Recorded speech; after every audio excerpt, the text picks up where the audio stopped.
como ha comentado Manolo, yo os voy a hablar un poco de la regulación y la calidad en el SIDIA, desde el punto de vista interno, de qué calidad damos de información a los investigadores cuando piden información. La presentación va a estar estructurada en 5 puntos. En una primera parte hay una introducción en que hablaré un poquito de lo que significa calidad en las bases de datos de decisiones técnicas electrónicas. Luego hablaremos del primer paso que es necesario para buscar la información, que es la selección de códigos. Posteriormente os explicaré com es la descriptiva que es fa a la necessitat que permet validar una mica la informació que es són els investigadors.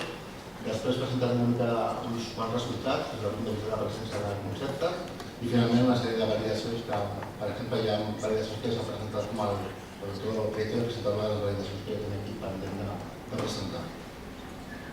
Comencem amb la introducció.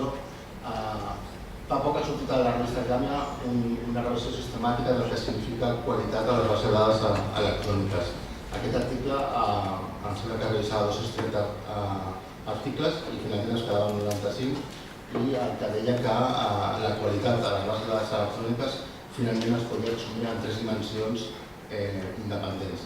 Una era que la informació estigui correcta, una altra que la informació que tens a la base de dades estigui correcta i l'altra que la informació sigui vigent.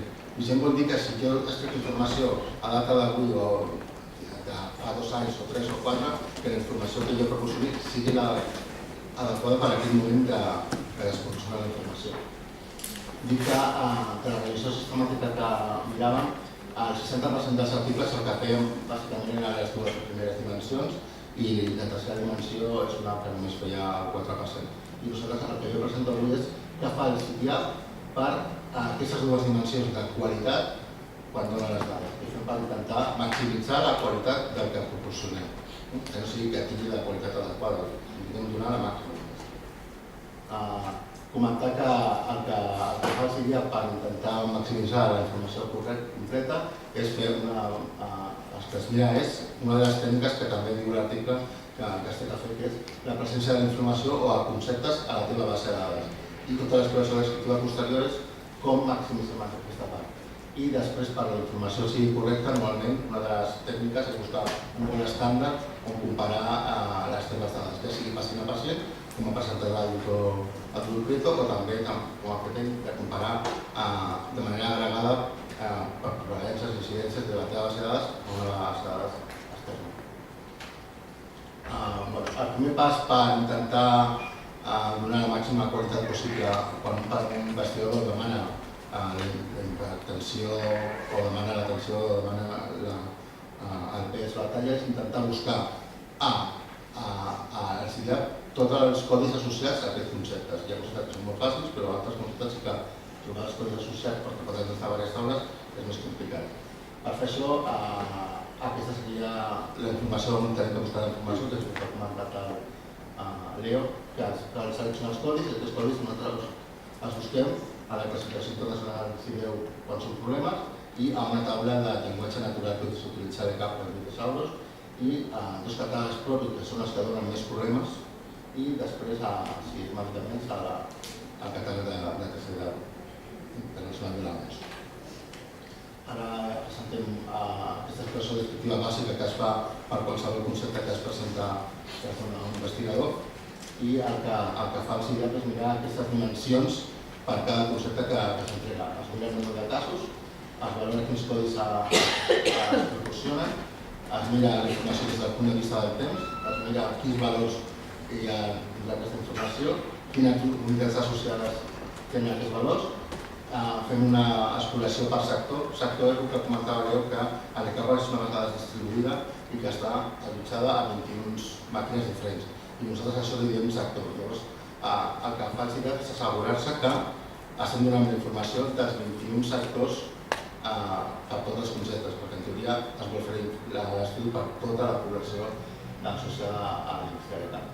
I finalment, una petita exploració del professional. L'exploració descriptiva bàsicament és el que traiem és el número de registres, el número de pacients i el rati d'aquestes dues mesures. I aquí tenim, per exemple, que hi ha l'atenció arterial, hi ha 34 milions de registres a la taula que té informació d'aquesta variable, que és de 4,5 milions de cada pacients, amb un rati de 7 observacions per pacient. Diu que és una variable que s'ha mesurat contínuament en el temps. Si mirem la informació dels codis, el que fem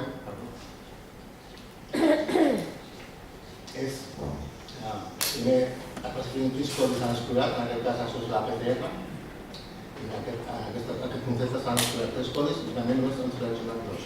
Es torna a discutir una altra vegada de l'educació en uns registres, és una constant de treure aquesta informació i posteriorment el que fem és graficar aquesta informació estratificada per els 21 sectors, que serien 7 per els 21 sectors, i el que es representa aquí és el percentatge de registre dels codis que hem seleccionat en el temps. A la llista de llits hi ha el temps, llavors aquí hi ha 2 codis associats i veiem que el blau està gairebé en els 21 sectors, però hi ha un sector que l'associació associada a la PCR no està en el codi que està utilitzant tota l'ECAP, sinó que està en l'altre codi i llavors cal utilitzar la informació associada a aquest codi perquè doni la informació de tot el territori a l'investigador.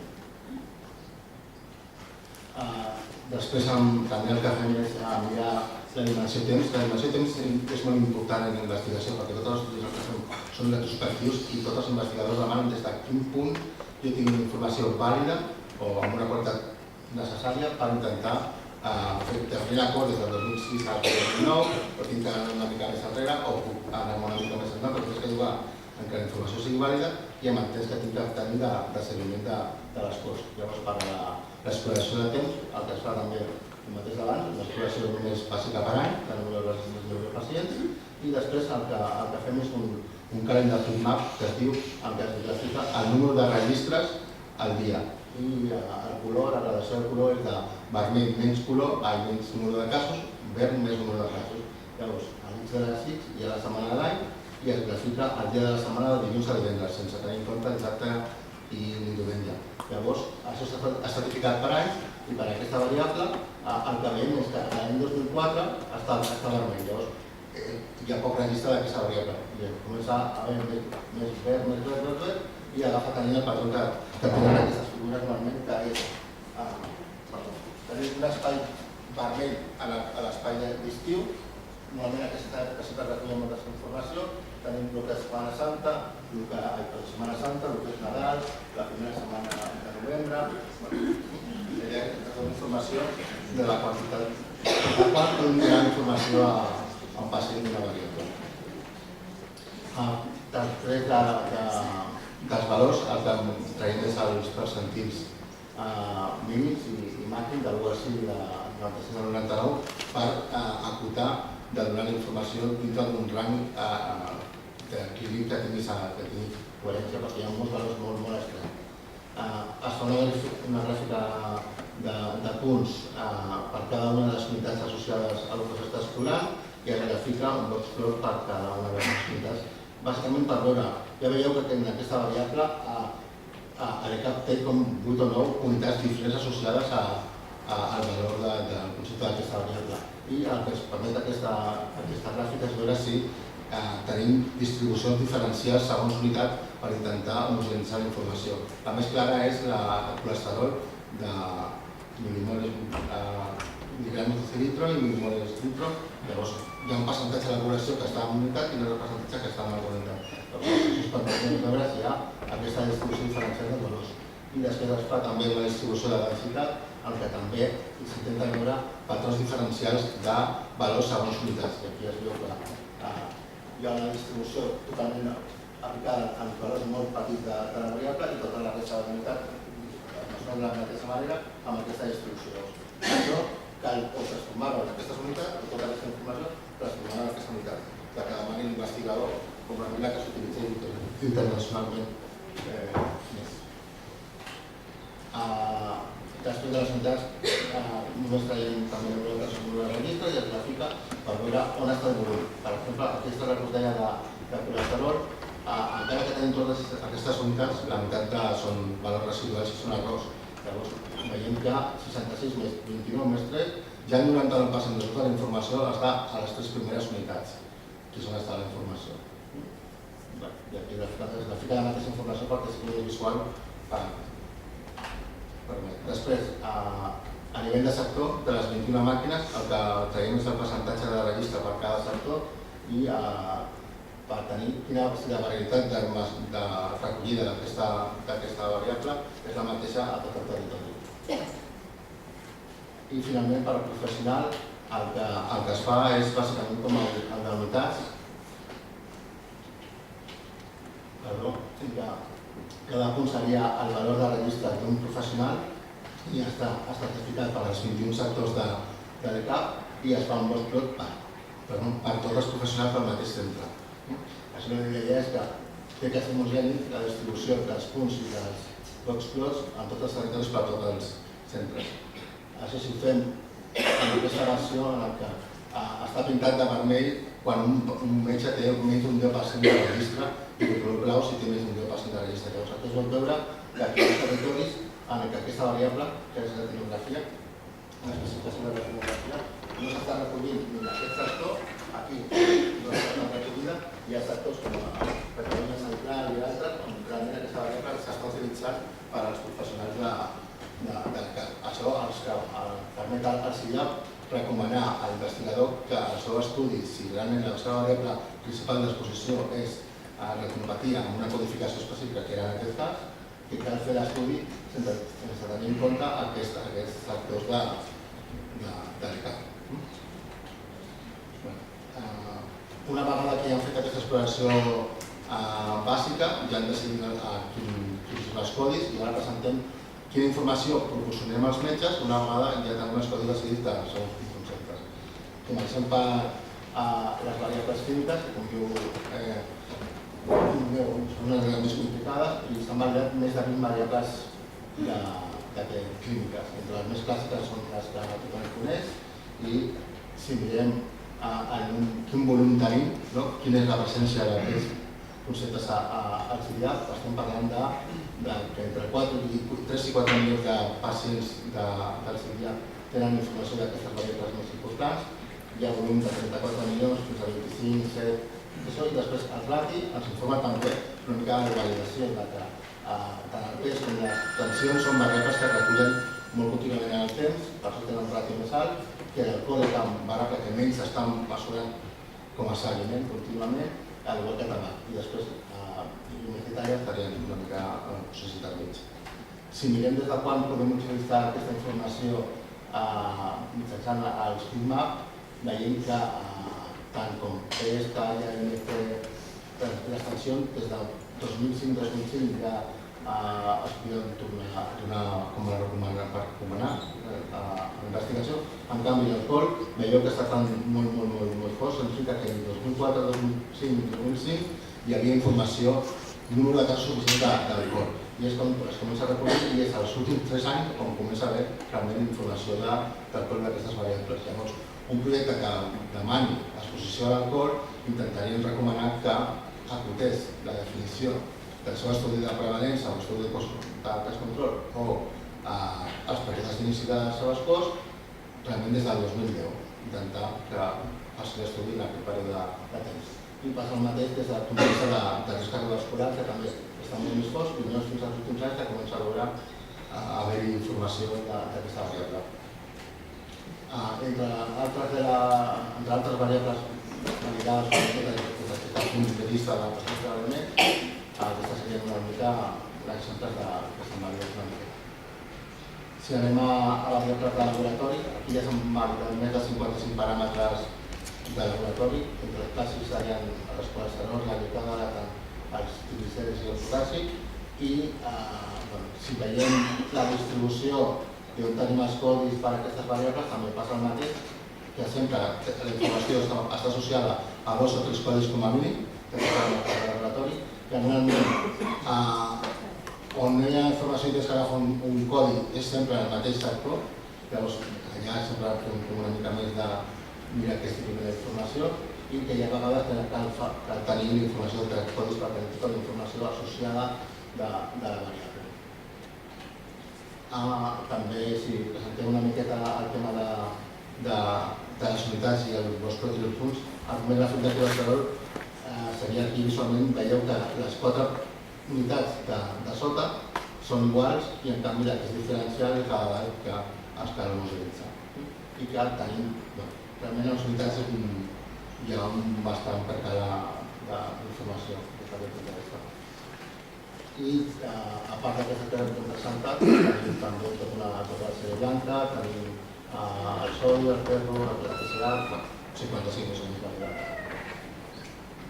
Ara el que fem és presentar el percentatge de la llista de certes variables per segons quines patologies. En aquest cas, hem agafat les classes de diabetes tipus 2. Aquí tenim com les variables que s'han recollit en el darrer estudi de diabetes, que és un INTEC transversal 31 del 12 del 2011, en el qual tenim que observar que ja hem aconseguit tenir gairebé el 100% d'informació de tabac, perquè el tabac és una variable on el CIDEB ha fet molts esforços i està ajuntant informació de variables, de problemes, d'activitats. És una variable que crea específicament el CIDEB, agregant informació de moltes taules, no està anomenant a les codificacions de taules específiques. I que també tenim sobre el 90% de valors de tensions i sobre el 85, 80 i pico de les altres. Això no fa que quan l'investigador rebi aquesta informació es trobi, quan té que fer els seus anàlisis, tingui un 15% de missing de les seves dades, però ja no és un 30%, que millor el completis anàlisis ja és més adequat perquè només fes un abordatge menor, per veure si tenim un patró diferencial d'aquest tipus de valors missings. I finalment presentem una mica d'últimes dades que tindríem a partir de l'ENE, com deia Leo, del NENSA des del punt de vista de variables en metge de pediatria. Llavors aquí tenim que bàsicament tenim informació sobre 1.600.000 nens d'informació de joc a l'escut, quin tipus de pare ha sigut, l'altre al minut de 5, a la setmana gestacional i informació relacionada amb la salut del nen. Si treballem una miqueta més aquesta informació, veiem que si voleu utilitzar aquesta informació de pediatria, el mòdul de NENSA va començar a aparèixer a partir del març del 2006 i aquí la gradació de colors per a la inversa hi ha més verd a l'inici i més vermell com més fos al final, però no és qüestió de registre, és qüestió de que cada vegada hi ha més planejaments per tema de la crisi. Encara tenim que explorar, però aquesta és la hipòtesi que tenim que hi ha més planejament, que es veu a altres línies i altres formes de dades.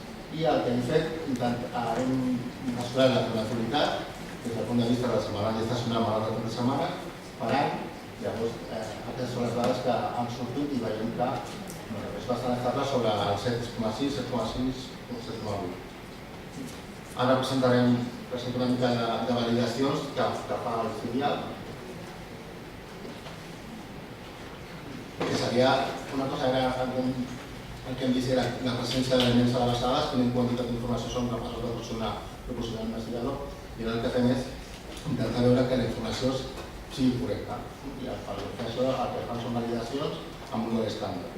S'han fet validacions que no estan publicades de mortalitat i el que s'ha fet és comparar la mortalitat que hi ha al CIDIAL amb la mortalitat del registre de mortalitat de Catalunya mitjançant l'estudi d'ERNES, que és un estudi transversal de la cor recíproca. Llavors, aquí, realment, com deia Dani, la mortalitat sí que és una variable dura de veritat. Llavors, surten valors de sensibilitat modals, que és esmentat, i realment, si veus que hi ha informació que està molt a l'ECAP, aquest pacient està mort. Seria molt fort que no estigués mort llant, seria molt fort. Aquí seria el que ha comentat el Dani de Camaruc, que no entraria, que no entrarà a explicar i comentar que s'estan fent altres validacions. En un principi, actualment s'està intentant validar el diagnòstic de guia en comparació amb el registre de dates hospitalàries, perquè es considera que el bon estàndard de monia és que produeix una data hospitalària. I després s'estan validant tota una sèrie de diagnòstics oncològics amb el registre de tumores de l'Hospital del Mar, que és un dels més antics que hi ha a Espanya. Com ha dit abans, a partir de gener al pròxim CIDIAL, perquè són manuals, veiem com el torrón per revalidar, una vegada a l'any. Llavors, l'any que ve tindrem prescripció i el que hem fet és intentar valorar una miqueta aquesta informació. Per fer això, el que hem fet és escollir 4 fàrmacs que són aquests, l'aspirina, la simvastatina, l'amoxicil·lina i l'endolat, i s'ha agafat una mostra aleatòria, una correlatòria de 100.000 pacients del CIDA. Per validar... Anem molt ràpid. Per validar la prescripció, el que fem és entrem per prescripció i mirem si hi ha informació a facturació. I després el que farem és entrar per facturació i veure si hi ha una prescripció prèvia d'aquesta facturació. Si anem de prescripció cap a facturació, el que definim una nova prescripció és una prescripció que aparegui sense cap prescripció activa anterior en 5 mesos. Això ho mirem amb la finestra temporal de maig del 2009 al febrer del 2012 i per dir que hi ha una facturació, mirem que hi ha una facturació en el mateix mes de la prescripció o 2 mesos posteriors a aquesta prescripció. Aquí seria una mica els resultats i veiem que entre el 85 i el 92% d'aquests fàrmacs que hem mirat, de la prescripció d'aquests fàrmacs que hem mirat, tenen una facturació associada al temps que hem dit. Aquesta seria la distribució per temps i la nostra interpretació, una mica així, a la grup de la figura és que sembla estable al llarg dels anys la quantitat de facturacions associades, prescripcions que tenen facturacions associades. Si fem el mateix des del punt de vista d'entrar per facturació, s'agafa una primera facturació des d'una finestra de juliol del 2009 fins a desembre del 2012 i el que fem és traiem els pacients que només tenen una facturació per tots productes de codificació de les receptes i tot això. Llavors, només deixem una facturació per antibiòtics perquè són tractaments més puntuals. I el que fem és, una vegada que tenim la facturació, mirem si existeix una prescripció per al mateix tractament amb el mateix mes de la facturació o 2 mesos anteriors.